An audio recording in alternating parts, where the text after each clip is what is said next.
Le mois de décembre est souvent propice au bilan de l'année écoulée et aux perspectives qui se dessinent pour l'année qui vient. Le dernier rendez-vous des adhérents de l'année de la Chambre de développement économique de Monaco n'a pas échappé à la règle. En présence de nombreuses personnalités de la principauté et d'entrepreneurs, Michel Dotta est revenu sur les nombreuses actions et missions menées à bien par la CDE en 2013 et dont l'objectif principal est de faire connaître les différentes facettes de l'économie monégasque. Nous avons des entreprises dans des secteurs porteurs comme l'environnement ou les nouvelles technologies qui opèrent à la Principauté de Monaco et que les gens découvrent tous les jours. Mais nous avons surtout aussi des entreprises qui sont très performantes à l'international dans des niveaux pointus, qui sont souvent pratiquement les leaders en Europe ou dans le monde, ce qui est surprenant, et qui sont vraiment basés à Monaco avec des PDG qui sont installés à Monaco, des vrais résidents monégasques.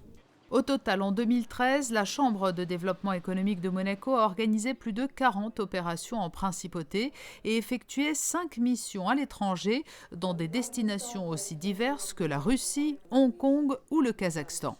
La bonne chose, c'est qu'on apprend toujours quelque chose. Donc Hong Kong, c'était fascinant par le savoir-faire, la rapidité, l'efficacité de cette ville-État qui est comme nous. Nous avons aussi été en visite à Shenzhen, qui est la ville qui se développe à vitesse grand V en Chine, donc avec Shanghai. Pour Moscou, avec la Russie, il y a un potentiel de clientèle qui est déjà développé en matière de tourisme et d'hôtellerie de façon spectaculaire, puisqu'ils ont été les premiers clients de la Société des Mains de Mer courant du mois d'août en matière de chiffre d'affaires, donc c'est très significatif. Ils sont très demandeurs du secteur du luxe qui est porteur à Monaco, bien sûr.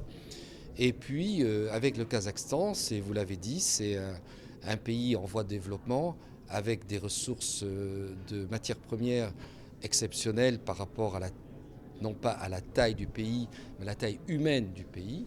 En 2014, la Chambre de développement économique envisage déjà plusieurs missions en Asie encore ou en Afrique. Elle portera aussi sur les fonds baptismaux un nouveau club en principauté, le club des responsables ressources humaines de Monaco. Mais avant cela, pour clôturer dignement une année 2013 particulièrement riche, la CDE organisera le 17 décembre prochain, aux côtés du groupe Nice Matin, la remise des prix du Club de l'Éco. 6 entrepreneurs monégasques seront récompensés pour leur travail dans des domaines tels que le développement durable, l'innovation, l'international, le Made in Monaco ou le manager de l'année.